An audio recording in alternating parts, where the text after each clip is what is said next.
off leash, 3-month old dog. Took 12 days to get to this point. Even younger you can do. I don't recommend going below 9 weeks for training. But this is a 3-month-old French Bulldog right here. His name's Zeus. The Zeus is loose. So we'll do a little stop here. Zeus, sit. Stay. There he is. Getting under all the distractions outside. Squirrels running around. Zeus, come.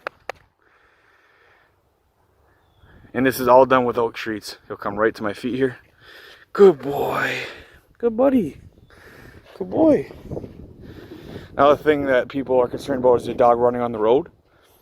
I don't even have to tell him anything. He just knows within the training that he doesn't come on the road. So I'll go walk on the road here. And he'll stay right there.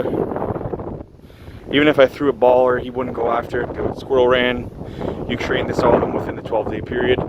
Some dogs take a little quicker, some dogs a little longer. But any age, any type, all dogs are trainable with the right training. And most importantly, we never use the treat. And there's a really good reason for that. If you're interested in knowing more, you can contact me. And a lot of people need help with their dogs, and we'll see if we can help you out.